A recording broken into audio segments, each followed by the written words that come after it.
started with a note. I saw you. No envelope, no name. Just that, in shaky black ink. I was 6. I didn't understand fear yet, but something about it felt wrong. It hadn't come in the mail. It was on my pillow when I woke up. Someone had been in my room while I slept. At school, we did a balloon project. Tie a note, send it into the sky. Mine said, "Hi, I'm Alex." Just a silly message. I watched the balloon drift off, thinking it'd pop or get lost. A week later, a photo showed up. No note, just a picture of my balloon in a tree. Behind the tree stood someone. Far back, almost hidden, but not quite. A figure, tall, still, head turned just slightly toward the camera. I stared at it for minutes. My chest felt tight. I didn't know why, but I knew something was wrong. I never told anyone about the photo. That night, I locked my window. I'd never done that before. I pushed a chair against my bedroom door, just in case. I told myself it was silly, that it was nothing. But in the morning, another note was there. On my pillow again. This time it said, "I like your room." I showed my mom the second note. She thought it was a prank. Said maybe it blew in through a vent. But it was placed so perfectly, right next to my head. I didn't believe her. I nodded, smiled, but deep down I knew whoever left it had stood beside me as I slept. I stopped opening my curtains. I kept my light on all night. I barely slept. I'd hear creaks and clicks and hold my breath, waiting. I wanted to scream sometimes, but nothing ever came. Just silence. Watching. I couldn't see it, but I felt it. Always right there, just out of sight. The third note came 3 nights later. "I have your picture." My hands shook as I read it. I checked my drawers, my closet, my school bag. Nothing missing, until I opened my toy chest. Inside was a photo, me sleeping, taken from the foot of my bed. I sat on the floor, staring at the photo. My hands wouldn't stop shaking. It was me in bed, sleeping, eyes closed. The angle was low, taken from the foot of my bed. Someone had been in my room, standing there, watching me. I wanted to scream, but my voice wouldn't come. I told my mom I threw out an old toy, just to have a reason to toss the photo. I buried it deep in the trash. Then I double-checked every lock in the house. I started sleeping with a flashlight under my pillow. Still, I never truly felt safe again. 3 nights passed. No notes. No photos. I thought maybe it was over. Maybe it was just a sick joke. But then I woke up to a sound, something soft, like paper sliding across wood. I turned on the light. There it was. A note, half under my door. "Miss me." I didn't sleep at all after that. I sat up every night, staring at the door, waiting, listening. I even stayed home from school. My mom thought I was sick. She didn't see what I saw, shadows moving where no shadows should be, whispers coming from the vents. The next letter was different. It was a drawing, crude, like a child's sketch. Me in bed, him in the closet. I stared at it for hours, too afraid to even open the closet door. When I finally did, there was nothing. But I swear, I smelled his breath in the dark. I begged to sleep in my mom's room. She said no, I was too old. So I slept on the hallway floor, clutching my blanket, staring at my door all night. The light flickered once, just once, but I knew it meant he was there, closer than ever. Then came the worst note yet. "I can wait forever." That night, I didn't sleep, not even for a second. Every creak of the house made me flinch. Every gust of wind felt like fingers against the glass. He was patient, and I was running out of time. One morning, I woke up to find my window wide open. I never opened it. Not once. On the sill, another note. Almost came in. That shattered whatever safety I had left. My room, my bed, even my skin felt wrong, like nothing belonged to me anymore. Not even my breath. I started marking my door with tape each night. Top, bottom, sides. Just to see. In the morning, the bottom strip was always peeled away. Not torn, peeled. Slow. Careful. Like someone didn't want to wake me. I stopped telling my mom. She never believed me anyway. Then I found a shoe print. A dirty one, under my bed. Adult-sized. Deep in the carpet.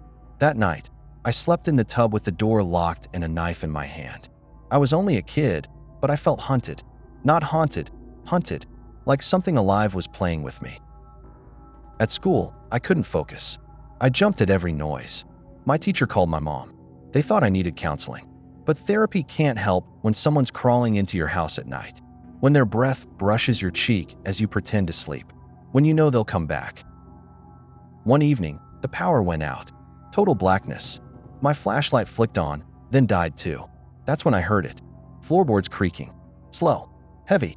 I held my breath, frozen under the blanket. Then paper, sliding across wood. Close. So close I could hear the scratching ink. A new note was being written. The next morning, it was taped to my wall. Not placed, taped. Right above my head. You sleep so still. That was when I knew he'd touched me. Been inches away. And I never woke up. I kept thinking, what if I had? What would I have seen? What would he have done? Then one day, everything stopped. No more notes. No photos. Nothing. For 2 weeks, just silence. It should have made me feel safe, but it didn't. It made things worse. Because the not knowing, that's when the real fear sets in. That's when you realize he's still out there, just waiting. 2 weeks later, I heard my name whispered in the dark. Not loud, just a breath, soft like wind. I froze. My heart slammed so hard I thought it'd break ribs. I called out, but only silence answered. No one was there, or so I thought. That night, the note started again. Different this time. Scribbled frantic words. You can't hide. I see everything. I'm closer. It felt like the letters were crawling across the paper, desperate to reach me, to remind me he was still there. One evening, I woke to a cold hand brushing my face. I gasped, flipping on the light. Nothing. Just empty air. But the bed beside me was still warm. I was alone, or so I told myself, but my skin prickled with fear. I stopped looking out windows. I stopped opening doors. I became a ghost in my own home.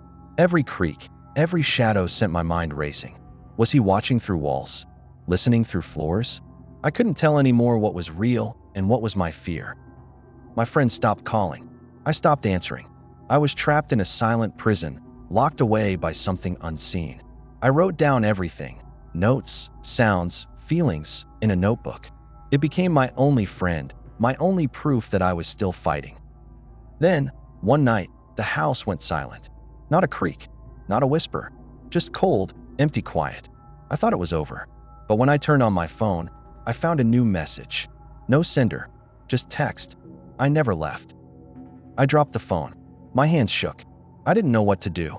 The silence was worse than the noise. It meant he was waiting, watching, patient as ever, and I was still his prey. Days passed in silence, but I felt eyes on me everywhere. In mirrors, windows, even reflections in my phone screen. I couldn't escape that feeling, like I was crawling under someone's skin, trapped inside my own body. Every shadow seemed alive, every breeze a whisper. One night, I woke to my bedroom door creaking open. Slowly, inch by inch, I held my breath, pretending to sleep. The air grew colder, heavier. My eyes snapped open when I felt a presence right beside me, but no one was there. I stared at the ceiling for hours, mind racing. Was it my imagination? Or was he testing me, waiting for me to slip up, to look, to react? I couldn't be sure anymore. Fear had taken over every inch of me.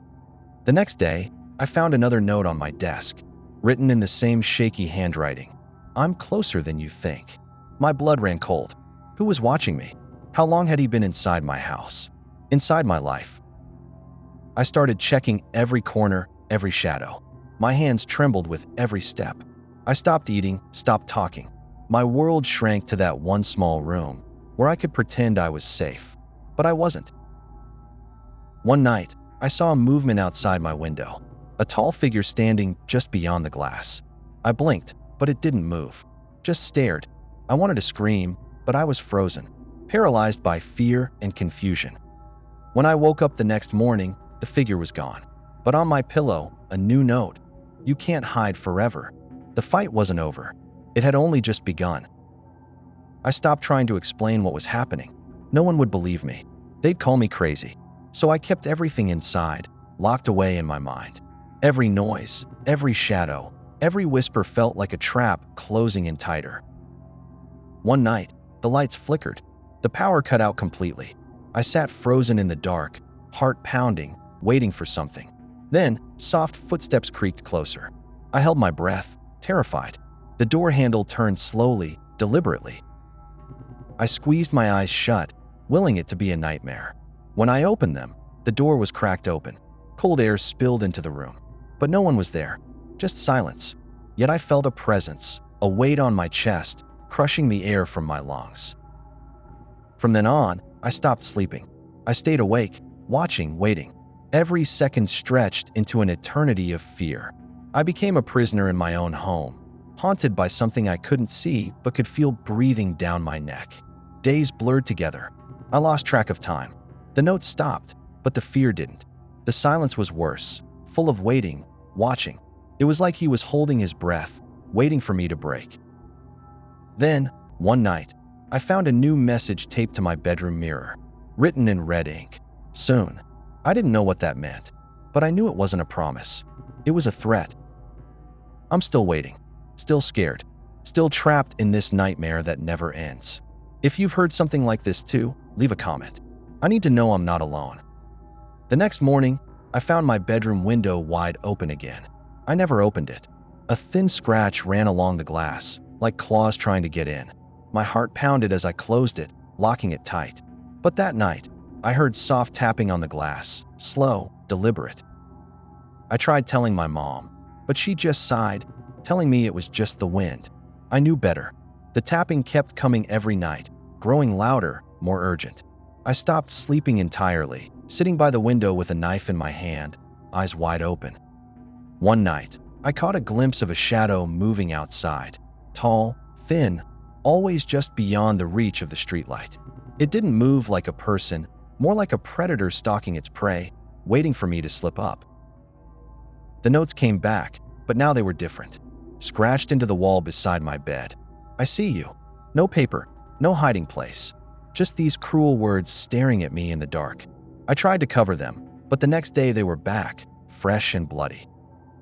I felt trapped in a nightmare where there was no escape. Every room, every corner, every silence filled with the promise of something watching, waiting, always just out of sight. The fear wasn't going away. It was growing. I thought about running, but where would I go? This thing followed me everywhere. It knew my every step, every secret. I realized I wasn't safe anywhere, not even in my own skin. If you've heard something like this too, leave a comment. I need to know I'm not alone. I tried to leave once. Packed a bag, slipped out in the dark. But every streetlight flickered as I passed, shadows stretching longer, closing in. I felt him behind me, breathing down my neck, waiting to catch me if I ran. I stopped and turned back. Back home, the silence was heavier. The notes stopped, but I knew it wasn't over. One night, I woke to a cold breath on my face. I froze, eyes wide, heart racing, but no one was there. Only darkness, thick and suffocating. I've learned to live with the fear now, to watch every shadow, to listen for every sound. The silence, the waiting, it's all part of the game. I don't know what he wants or why me, but I know he's still out there. And sometimes, when the house is quiet, I swear I hear the soft scrape of paper sliding across the floor. A reminder, a warning, that he's still here, still watching, still waiting. If you've heard something like this too, leave a comment. I need to know I'm not alone.